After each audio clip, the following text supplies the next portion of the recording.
Is President Biden thinking about pulling his support for the Inflation Reduction Act? No. Because he promised it wasn't going to raise taxes on anybody making less than $400,000 a year, but the Joint Committee on Taxation says that is not true. Well, that is incorrect. So the Joint Committee on Taxation, which you guys heralded as an effective body when you were selling the infrastructure package, is not to be trusted here. I said it is not correct because I will give you why it's not correct, because it is incomplete.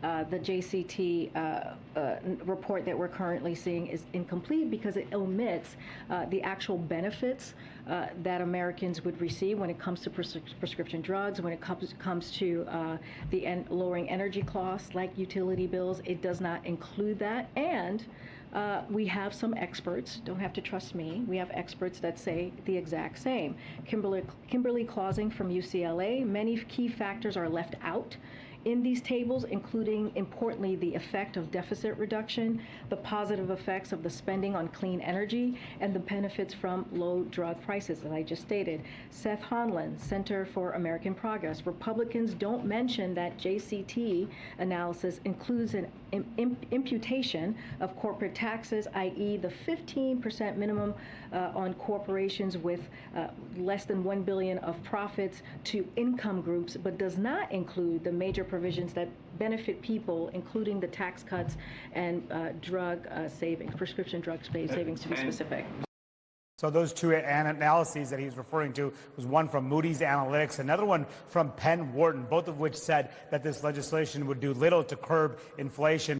So what evidence do you have that this would actually do what this legislation is promising to do, which is reduce inflation? It's pretty much common sense if you look at the common sense. But, you know, I'm used to all the analysis going on. There's been 17 Nobel laureates who said that basically inflation would be transitory. Let's talk about the Inflation Reduction Act and how it's going to help our economy. It helps our economy and provides leadership for the world by example. Inflation hawks like former Secretary of Treasury Larry Summers said, quote, "This bill is fighting inflation." Let me say, this bill is fighting inflation. Progressive leaders like Senator Elizabeth Warren said, quote, this is a bill that truly is about fighting inflation. It's got the seal of approval. For families, Larry said. Our country on a sounder economic Elizabeth Warren said. Here's how it works. First, the bill finally delivers on a promise that Washington has made for decades to the American people.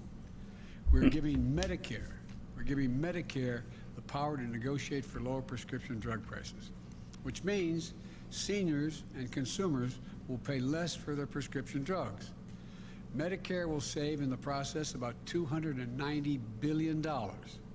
And in addition, it also changes the circumstances for people on Medicare by putting a cap of a maximum $2,000 a year.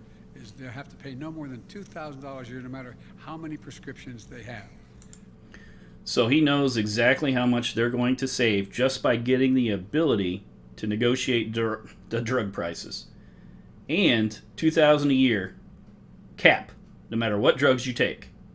So we're basically talking about who pays the rest of that if your drugs are very expensive. Who pays more than the $2,000 a year? Does that come out of the taxpayer's pocket? I think so. Here's a recent article about the 2 decades of Alzheimer's research that was based on deliberate fraud by 2 scientists that they say is going to cost billions of dollars and probably millions of lives. In this article, I was reading about it, how it is $56,000 a dose for this drug. And it is so controversial that while it does decrease plaques, it doesn't slow Alzheimer's. In fact, clinical trials were suspended in 2019 after the treatment showed no clinical benefits. And which didn't keep them from seeking the drug approval and pricing it astronomically. Over the last 2 decades, Alzheimer's drugs have been notable mostly for having a 99% failure rate in human trials. 99% failure rate, $56,000 a dose. It's been approved by the FDA. It'll probably be part of the drugs that are paid for. But the good news is it'll be a max of $2,000 a year for each person that's taking that, And, we'll see what happens with that, because who's picking up the rest of the tab? I don't know. It's mysterious. For all the prescription drugs, which is especially important for people with cancer and long-term diseases. It's a Like godsend. Alzheimer's. It'll literally be a godsend for many families. Second, the bill locks in place lower health care premiums for the next 3 years for millions of families that get coverage under the Affordable Care Act. Obamacare. They will mean an average savings of $800 a year for 13 million people. Third, And I'd like to point out that when Obamacare came out, as a middle class family, ours went up $800 a month. At the time, we ended up having to switch and go to less coverage, still pretty high because we couldn't afford the $10,000 more a year that it suddenly cost for our insurance after Obamacare came out. So what happens with this is your costs and your premiums soar, your coverage goes down, the costs are passed off to those that do pay for the health insurance. Regardless of what the government's doing to subsidize these people, someone's got to pay for it somewhere. it invests $369 billion.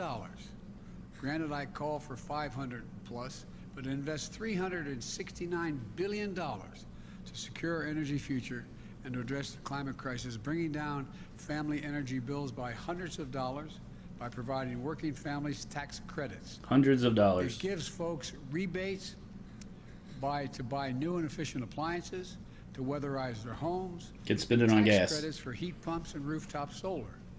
It also gives consumers a tax credit to buy any electric vehicle or fuel cell vehicle, new or used, and a tax credit for up to $7,500 if those vehicles were made in America.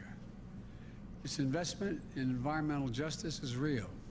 It also provides tax credits that will My understanding is 85% of electric vehicles parts and things are made, overseas in China and things like that. create thousands of good-paying jobs, manufacturing jobs, on clean energy construction projects, solar projects, wind projects, clean hydrogen projects, carbon capture projects, and more by giving tax credits for those who build these projects here in America. Tax credits for corporations that build EVs and green companies, so they're getting the tax credits. That's nice. Now, let me be clear. This bill would be the most significant legislation in history to tackle the climate crisis and improve our energy security right away. Now, give us a tool to meet the climate goals that are set, that we've agreed to, by cutting emissions and accelerating clean energy, a huge step forward. Fourth, this bill requires the largest corporations to begin to pay toward their fair share in taxes by putting in place a 15% corporate minimum tax. Now, I know you've never heard me say this before. It will come as a shock to you, but 55 of the Fortune 500 companies paid no federal income tax in 2020. I know you only heard me say that about 10,000 times, but the fact is they paid no taxes on an income, collective income, over $40 billion. So 15% of $40 billion is $6 billion. Well, guess what? This bill ends that. They're going to have to pay a minimum of 15% tax. $6 on billion. that $40 billion or whatever the number turns out to be. Fifth, I point out that he's increasing the IRS by $80 billion, which is supposed to nearly double the size of it. So we're spending $80 billion to get that 15% of $40 billion. Yeah, makes a lot of sense. Supporting green energy has never created a significant amount of jobs. He's going to talk later about tens of thousands of jobs created. This is a pretty expensive creation of tens of thousands of jobs. this package will reduce the federal deficit by over $300 billion. Already on my watch, deficits come down my first year by $350 billion and a record $1.7 trillion the end of this fiscal year. Because of COVID spending. Congratulations. Now, this bill is going to keep that progress going. Yes, I'll say it again. This legislation will bring down the deficit. Bring down the deficit. The sixth point I want to make is this bill will not raise taxes on anyone making less than $400,000 a year. And I promise I Well, made when you during the- increase inflation, everybody pays that, and it hurts people at the bottom end of the scale more than anyone else. So when you pay inflation tax of 10, 11%, that's quite a lot. And I've done the math on my food bills and stuff like that, being in the Midwest, and it has gone up. For the things I buy, I'm able to almost calculate it exactly, and it's been around an increase of about 30% for my food costs. campaign, and one which that I've kept. Now look, I know it can be sometimes seem like nothing gets done in Washington. I know it never crossed any of your minds, but the work of the government can be slow and frustrating and sometimes even infuriating. Then the hard work of hours and days and months from people who refuse to give up pays off. History is made. Lives are changed. With this legislation, we're facing up to some of our biggest problems, and we're taking a giant step forward as a nation.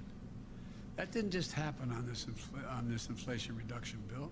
It also happened yesterday when the Senate made the bipartisan decision as a nation to invest in America's manufacturing technology of semiconductors and additional funding for basic research and development in the cutting-edge industries of the 21st century. If the House passes this bill, I think, Speaker, I want to thank Speaker Pelosi. I think she's going to get it done for her leadership here.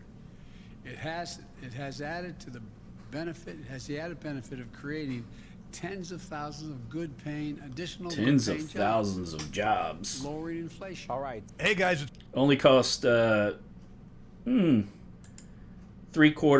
billion to create tens of thousands of jobs. So, yeah. So the way this is written, it intends to pay for 3 years of benefits with about 10 years of collected tax. And that's basically voodoo math. They could revisit this, tax again, raise money again in 3 years, making the amount that they're going to spend not shown up front. They're using voodoo math here. This is spending, printing money, which causes inflation. And we already had the shutdowns, and we had production slowdowns, shipping slowdowns, all led to a shortage of goods. Small businesses were hurt.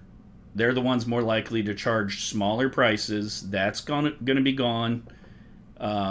More of those are going to go out of business. Big business making huge profits over the shutdowns is going to continue with getting all this money thrown at them for Green New Deal, Build Back Better, renamed the Inflation Reduction Act of 2022. So this is going to be more money for those people that are wealthy and can afford an electric vehicle. Green companies. Everything else is going to be hurt. Manufacturing is going to be hurt. There's taxes on gas and things like that hidden in this. Nothing helps with gas prices. Worse, they're going to make gas prices higher, hurting those companies that are trying to drill and all this other stuff. And the cost is going to be passed on to the taxpayer, either with the government printing money or taxing you outright. You'll pay with inflation costs for tens of thousands of jobs. Our only hope here is Senator Sinema, the Democrat from Arizona, hasn't said she supports it yet. And you even see overseas, the European Parliament has voted to classify natural gas as a green energy. European countries are hurting so bad, they're restarting their coal plants. They want to fund oil, gas, and coal projects in Africa. UK is developing new gas fields in the North Sea.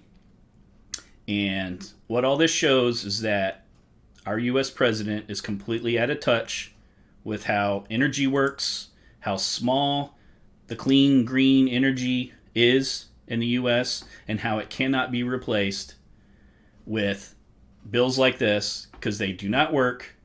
And all they're going to do is make a lot of his green cohorts and companies that support him wealthier while hurting the American people. This is an inflation tax. Higher gas prices will come. It'll get even more inflationary. And whether we're in the definition of a recession or not, inflation and high gas prices will come for all of us little people.